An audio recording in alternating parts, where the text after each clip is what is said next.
5 லட்சத்துலேருந்து 25 லட்சத்துக்கு இன்க்ரீஸ் பண்ணுறாங்க சம்மர்ஷோட. அப்போ ஒரு கார்டுக்கும் எவ்வளோ தொகையை நீங்கள் கூட்டியிருக்கீங்கன்னு என்ற விவரம் நமக்கு தெரியல. ஸோ இப்போ 110 விதி கீழ் அவங்க வந்து வெளியிட்டு சொன்னனால இனிமேல் வந்து சொல்லுவாங்க நம்புகிறோம். இல்லை சுகாதாரத்துறை அமைச்சர் இது ஒரு விளக்கம் கொடுப்பாருன்னு ஒரு நம்பிக்கையில் கேட்குறோம். 800-499 ரூபா ப்ரீமியமை ஒரு கார்டுக்கு நீங்கள் டபுள் ஆக்க போகிறீங்களா?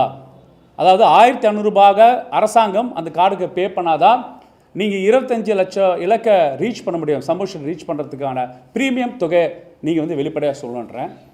பிறகு உங்கள் பட்ஜெட் அலோகேஷனில் பார்த்தீங்கன்னா நீங்கள் வந்து நிதி அலோகேஷன் பார்த்தீங்கன்னா இந்த காப்பீடுக்காக நிதி அலோகேஷன் பார்த்தீங்கன்னா கிட்டத்தட்ட ஒரு 1300 1400 கோடி ரூபாய் நீங்கள் அலாட் பண்ணியிருக்கீங்க.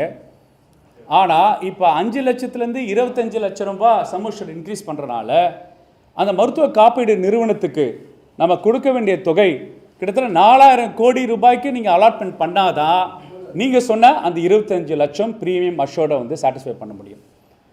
இது பண்ணாமல் நீங்கள் இந்த அறிவிச்சனால ஒரு அடிப்படை கேள்வி இருக்குன்னா, நீங்கள் சம் அஷோர்ட்னு 25 லட்ச ரூபா சொல்லிடுவீங்க. ஆனால் நீங்கள் ஆப்ரேஷனுக்கு கொடுக்க வேண்டிய பேக்கேஜ் ரேட், அதாவது ஒரு பைபாஸ் ஆப்ரேஷனுக்கு எவ்வளோ கொடுக்க போகிறீங்க, ஒரு டிரான்ஸ்பிளான்ட் சர்ஜரிக்கு எவ்வளோ கொடுக்க போகிறீங்க, ஒரு மருத்துவ சிகிச்சைக்கு ஒரு கேன்சர் ட்ரீட்மெண்ட்டுக்கு எவ்வளோ கொடுக்க போகிறீங்கன்னு என்ற பேக்கேஜ் ரேட்ஸை நீங்கள் அதிகப்படுத்த போகிறீங்களா? அப்போ அதிகப்படுத்தினால நம்பர் ஆஃப் ப்ரைவேட் ஹாஸ்பிட்டல்ஸ் இதை எம்பேனல் பண்ணுறதுக்கு விரிவுபடுத்த போகிறீங்களா? அப்போ இந்த மாதிரி ஒரு செயல் திட்டங்களை வந்து நீங்கள் விரிவுபடுத்தி சொல்லாமல் அதுக்குண்டான நிதி ஒதுக்கீடை வந்து நீங்கள் டைப் பண்ணாமல் நாங்கள் 25 லட்சம் ரூபாய் வரைக்கும் நாங்கள் வந்து காப்பீடு திட்டத்தில் நாங்கள் சம்மர்ஷன் கொடுப்போம்னு சொல்வது அடிப்படையிலே இந்த 4 கேள்விகளை வந்து அவங்க பதில் சொல்லணும். ஒன்று, ஒரு கார்டுக்கான ப்ரீமியம் எதோட அதிகப்படுத்த போது, நீங்கள் 25 லட்சம் சம்மர்ஷன்னா நீங்கள் வந்து எவ்வளோ ரூபாய் நீங்கள் ஒதுக்கீடு அதிகப்படுத்த போகிறீங்க? 1200 கோடி ரூபாயிலேருந்து 4000 கோடி ரூபாய் வருஷத்துக்கு ஆண்டுக்கு நீங்கள் இன்க்ரீஸ் பண்ண போகிறீங்களா? 3, நீங்கள் கொடுக்க வேண்டிய பேக்கேஜ் ரேட்ஸ் ஒரு ப்ரொசீஜருக்கான பேக்கேஜ் ரேட்ஸ் வந்து விரிவுபடுத்த போகிறீங்களா?